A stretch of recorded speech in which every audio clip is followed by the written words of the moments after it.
안녕하세요 독자 여러분, 저는 이제 내려가 볼까요의 작가 최승현입니다. 여러분들께 작가라는 이름으로 인사를 드리는 게 처음 있는 일이라서 지금 엄청 떨리는데요. 저는 올해로 방송 생활한 지는 이제 19년 차가 됐고, 스쿠버 다이빙을 시작한 지는 이제 13년이 됐어요. 2015년에 스쿠버 다이빙 강사가 됐는데, 어떻게 방송 활동하면서 계속 스쿠버 다이빙 레벨업을 하고 또 강사까지 됐냐, 이걸 되게 궁금해하시는 분들이 많았거든요. 저는 오히려 바다를 만나고 스쿠버 다이빙을 했기 때문에 지금까지 이렇게 방송 생활을 잘 이어올 수 있지 않았나 싶어요. 그래서 제 책 이제 내려가 볼까요에는 제가 지난 시간 동안 방송하면서 느꼈던 것들, 그리고 바다와 다이빙을 만나면서 치유받고 위로받은 그런 이야기들을 담고 있습니다. 사람마다 인생의 버킷리스트 같은 게 있잖아요. 제 이름으로 된 책을 출간하는 게 좀 인생의 꿈이었거든요.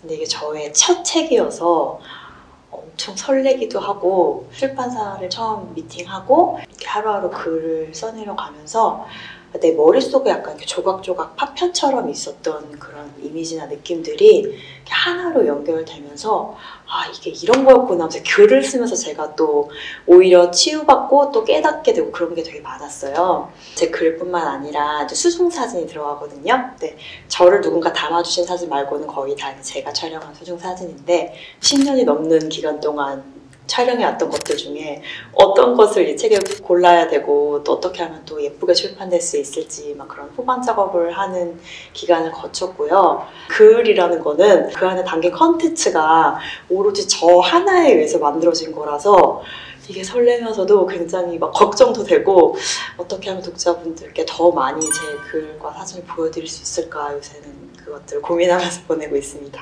떨려요. 많이 팔아야 되는데. 열정에. 이번 가자.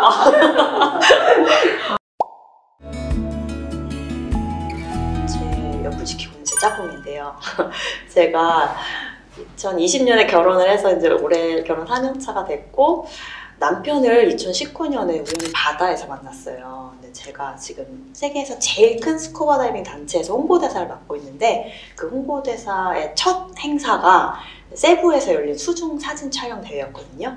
거기를 갔다가 남편을 만나게 됐고 반했어요. 그래서 그 이듬해 결혼을 하게 됐는데, 그 이야기도 이제 책에 담겨 있거든요. 근데 어떻게 그렇게 빨리 사람을 좋아하게 될 수 있어? 왜냐면 저는 30대 후반이었고 남편은 이제 40이 넘은 나이였기 때문에 그걸 굉장히 많이 신기해들 하셨는데, 둘 다 각자였지만 바다에서 굉장히 오랜 시간 동안 생활했기 때문에 그 사람의 작은 행동 안에 굉장히 많은 태도와 분위기가 담겨 있거든요.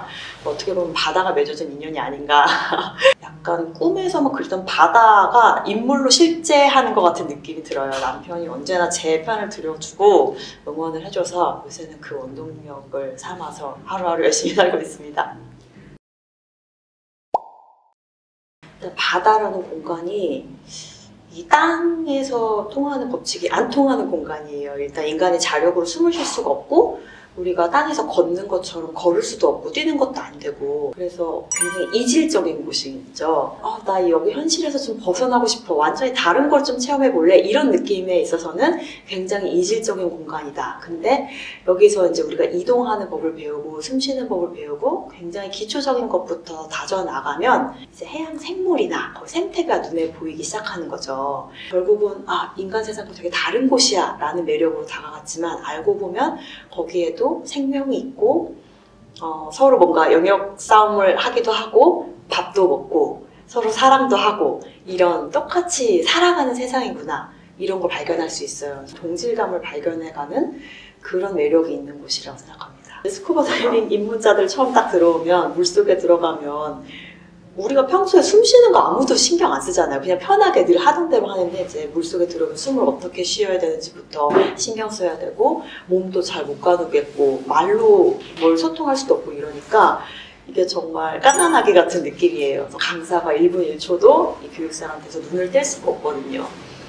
그래서 어쨌든 저는 이제 성인들 위주로 많이 가르쳤으니까, 어떤 때는 저보다 막 덩치가 훨씬 큰 성인 남성분들도 있는데 제가 멀어지면 막 두려워하고 제 팔에 막 매달리기도 하고, 그러다가 이제 출수해서 물 밖에 나오면 막 되게 부끄러워하기도 하고 막 친구들끼리 서로 놀리기도 하고 너무 선생님 괴롭혀 막 하면서 그럴 때 제가 괜찮아요. 오늘은 신생아였으니까 다음번에 조금 더 나아질 거예요. 이렇게 그런 말을 제가 책에 써놨거든요. 뭔가 아무것도 몰랐던 사람을 내가 처음 물로 인도했고 수영장에서 잘 가르쳐서 바다까지 가서 이분들이 막 즐거워하는 모습을 볼 때 그게 되게 큰 기쁨이더라고요. 그러니까 친구들한테 막 순위를 매기면 좀 미안하지만 정말 압도적으로 혹등고래였다고 생각을 해요. 제가 프렌치 폴리네시아에 가서 혹등고래랑 같이 수영을 했는데 혹등고래는 원래 극지방에 살다가 새끼를 낳으면 이 새끼를 낳고 어느 정도 얘가 클 때까지 양육을 하는 동안 따뜻한 적도 부근에 와서 몇 달을 머물러요. 그냥 배 위에서 혹등고래가 저기 나왔다 들어간다 막 이런 걸 보는 혹등고래 와칭 투어는 되게 많은데 혹등고래랑 같이 뛰어들어서 수영을 할 수 있는 그런 것이 허락된 지역이 전 세계에 많지 않아요. 왜냐면 고래를 보호해야 되기 때문에. 그래서 제가 그 먼 프렌치 폴리네시아까지 가게 됐는데요. 3마리 고래가 함께 있는 상황이었어요. 근데 엄마 고래, 새끼 고래, 그리고 이제 생물학적으로 아빠는 아닌데 이 둘을 지키는 수컷 성인 고래가 있어요. 근데 이 셋이 같이 있는 걸 보는 거는 정말 어려운 일이라고 하더라고요. 그래서 그것도 너무 감동적이었고, 근데 제가 이제 혹등고래를 보기 전에 혹등고래를 만났던 사람들의 후기를 찾아보면 제일 처음 등장하는 말이 정말 무서웠지만, 정말 두려웠지만 이런 말이 있는 거예요. 물론 뒤에는 막 다 감동의 표현이지만 그래서 그런가 했는데 저도 막상 만나니까 이게 확 공포감이 오더라고요. 왜 그런가 생각해봤는데 혹등고래가 길이가 16m예요. 내가 살아서 저렇게 큰 움직이는 생물을 본 게 처음인 거예요. 제가 찾아봤던 육지에서 가장 큰 생물이 코끼리라고 하더라고요. 근데 코끼리가 아시안 코끼리가 제일 큰 애가 7m래요. 그리고 무게가 6톤. 근데 혹등고래는 16m에 40톤. 그러니까 제 느낌은 진짜 제 앞에 거대한 아파트 한 채가 이렇게 퉁 떨어진 것 같은 그런 느낌이 있었어요. 그래서 처음에는 압도적으로 무섭다가 되게 고맙게도 저랑 한 50분 정도 놀아줬거든요, 그 가족이. 그러니까 계속 같이 있다 보니까 막 이렇게 막 흥분해서 막 목까지 뭐가 차오르는 느낌도 조금 가라앉고 조금 더 자세히 관찰할 수 있고 이랬는데 저 고래랑 눈 맞춤 됐거든요. 근데 그 고래가 나를 봤을 때 제가 너무 조그매서 눈에도 안 보이는 한낱 먼지다라고 생각하는 게 아니라 왜 우리도 조그마한 치와와 같은 강아지, 뭐 햄스터 이런 동물도 예쁘고 사랑하는 것처럼 안녕 왔니? 약간 그런 느낌을 딱 순간 받은 찰나의 순간이 있었거든요. 그게 정말 큰 감동이었습니다. 네, 그래서 꼭 다시 한번 보러 가고 싶어요. 제가 좀 인상 깊어서 말씀드리고 싶은 아이가 있는데 코로나 팬데믹 때문에 한 2년 동안 해외를 아예 못 나갔었어요. 그러다가 2022년 10월에 보홀에 갔는데 사실 보홀에 거북이가 되게 많아요. 그래서 거북이는 되게 자주 만나는 생물이고 자주 만나도 다이버들이 되게 좋아하는 생물이기도 해요. 근데 약간 그런 거 있죠. 나 그 연예인 좋아해 이거랑 나 슈퍼스타 이거랑 약간 다른 것처럼 혹등고래가 뭐 슈퍼스타라면 이제 거북이는 만나서 반가워요 팬이에요 약간 이 정도의 느낌이거든요. 근데 그 보홀 투어에서 이렇게 지나가다가 이렇게 직벽이 있는데 약간 동굴처럼 좀 파인 그런 지형에 굉장히 큰 거북이가 있었어요. 근데 저희 팀이 한 7명 정도 됐는데 이 친구 약간 무대에 있는 것처럼 한 명 한 명 이렇게 시선 맞춰주고 원래 거북이가 가까이 가면 이제 금방 가버리거든요. 근데 정말 가까이 거리를 줘서 이 친구를 굉장히 관찰하게 됐는데 진짜 연세가 100살 넘으신 것 같은 거예요. 등껍질도 다 해지고 세월의 흔적 때문에 여기 막 앞발이나 이런 데도 다 피부도 막 벗겨지고 눈도 좀 잘 안 보이시는 것 같았어요. 근데 눈맞춤을 다 해주더니 자 따라와 보홀바다 내가 소개해줄게 약간 이런 느낌으로 선생님이 이렇게 막 가이딩을 하시다가 팔이 이렇게 탁 줄에 걸리시더라고요. 그래서 저희 남편이 이렇게 꺼내드리고 했는데 처음에는 벽을 왼쪽에 대고 쭉 가이드를 시켜주시다가 딱 팔 꺼내두든지 반대로 돌아서 다시 오른쪽으로 관광을 딱 시켜주시고 그래 다음에 또 만나자 하고서 이렇게 딱 가셨는데 그래서 혹시 넷플릭스의 나의 문어 선생님이라고 아세요? 제가 그걸 보고 나의 혹스빌 거북이 선생님 하면서 되게 감명을 받았어요. 그렇게 연세 많이 드신 분을 처음 봤고 제가 봤더니 그 바다 거북이가요 평균 50세 이상은 산대요. 그리고 오래 살면 100세까지 살고 그래서 이분은 진짜 100세 정도 되신 어른이 아닐까 굉장히 생명의 큰 어른을 만나 뵌 영험한 기운을 받은 것 같은 느낌을 그때 받았고, 올해 언제 또 갈지 모르겠지만 꼭 다시 뵀으면 좋겠다. 선생님 건강하십시오. 제가 책에서 제가 바다를 좋아하고 스쿠버 다이빙 하는 거를 덕질이라고 표현했거든요. 그러니까 저는 바다에 들어갈 때 약간 공연이나 콘서트 가는 느낌? 그런 거예요. 그러니까 막 너무 기다렸다가 내가 만나고 싶은 이제 나의 스타를 만나러 가는 기분이거든요. 그래서 사실 이제 쓰레기를 줍는 게 막 내가 대단히 막 환경을 사랑하고 막 바다를 깨끗하게 해야 돼! 막 이런 캠페인성 그런 활동이라기보다 처음에는 내가 좋아하는 스타를 만나러 갔고, 어쩌면 이제 스타가 아니더라도 평소에 자주 못 만나지만 정말 좋아하는 친구 있죠? 그 친구 집에 딱 갔는데 누가 봐도 이 친구가 아니고 내 지인이 와서 쓰레기를 버리고 간 느낌?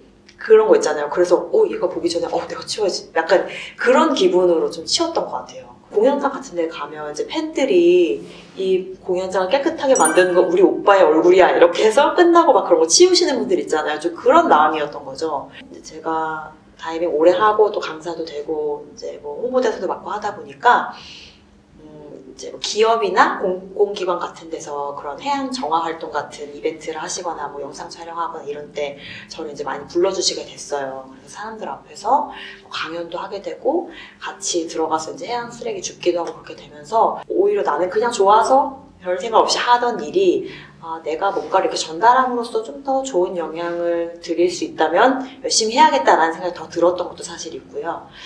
그렇게 하다 보니까 좋은 기회로 그런 일들을 하게 됐는데, 사실은 바다가 막 쓰레기만 있는 공간은 아니에요. 정말 예쁘고 아름다운 공간인데 그 중에 쓰레기가 있으면 안 어울려서 이걸 치우는 느낌도 있거든요. 근데 사실 지금 이제 미디어에서는 막 해양 환경이 이슈가 되는 건 너무 좋은데 아름다운 모습만 나오지 않고 맨날 더러운 바다, 막 플라스틱 먹고 아픈 거북이 이런 것만 나오는 게 저는 좀 아쉬워요. 너무 예쁘고 멋진 생물들이 있어. 그런데 이런 안 좋은 것도 있으니까 관심 가져주세요. 이렇게 선후가 바뀌었으면 좋겠는데 지금은 앞에 과정은 없고 너무 바다 더러워, 망가졌어 이런 이미지를 혹시 심어주게 될까봐 저는 이제 제 책을 통해서도 그렇고 바다가 얼마나 아름답고 멋진 공간인지를 먼저 알아주시고 저렇게 멋진 공간에 쓰레기라니 안 어울리잖아 이런 마음으로 이렇게 조금씩 시작해 보시게 되면 참 좋을 것 같다는 생각을 합니다. 저는 이제 처음에 교육생들을 가르칠 때 바다에 가서 우리가 남기고 오는 것은 우리가 뿜은 공기방울 뿐이다. 다른 것은 일체 만지지도 말고 유일하게 있네요. 쓰레기는 가져올 수 있네요. 아무것도 만지지 말고 아무것도 가지고 나오면 안 된다고 가르쳐요. 그러니까 생각해보면 바다는 인간이 사는 공간이 아니잖아요. 거기는 해양생물들의 공간이고 우리는 거기 방문객이죠. 어쩌면 아무도 초대를 안 했는데 갔을 수도 있는 방문객인 거예요. 그러니까 우리가 뭐 미술 전시회 같은 걸 생각해보면 관람하면서 작품을 만지거나 이런 사람 아무도 없잖아요. 저는 이 바다가 약간 정말 창조주가 있다면 정말 멋지게 만들어 놓은 또 다른 세상이라고 생각하거든요. 우리가 길 가면서 지나가다가 너무 예쁜 사람, 멋있는 사람 봤다고 어머 예쁘네 하고 만지면 큰일 나는 것처럼 아마 해양생물들도 자기를 만지면 너무 놀라고 더구나 잘 못 보던 생명체니까 무섭지 않을까요? 절대 그러면 안 된다는 거 같아요. 그게 기본이고 낚시를 하는 재미나 야생에서 사는 그런 예능 프로그램, 체험 프로그램을 보면서 다이빙을 하면 그런 걸 할 수 있어서 배우고 싶다라고 잘못 알고 오시는 분들이 계세요. 근데 스쿠버 다이빙은 절대로 이제 물속에서 해양생물들을 만지지 않는다. 그걸 이제 기본 철칙으로 가르치고 있습니다. 네, 독자 여러분, 제가 처음으로 작가라는 이름으로 책을 내게 됐습니다. 이제 내려가 볼까요에는 왜 우리가 다들 막 더 한 계단이라도 높이 올라가려고 애쓰면서 많이 상처도 받고 그게 좌절됐을 경우에 막 우울해지기도 하고 그렇잖아요. 근데 오히려 그런 것을 놔버리고 지평선 아래 바다로 내려가면서 제가 거기서 더 많은 행복과 평화를 얻었다는 여러 재미있는 이야기를 담고 있어요. 그래서 저와 비슷한 많은 분들께 좀 따뜻한 위로가 됐으면 하는 마음으로 적은 글이니까요. 많이 읽어주시면 좋겠습니다. 감사합니다.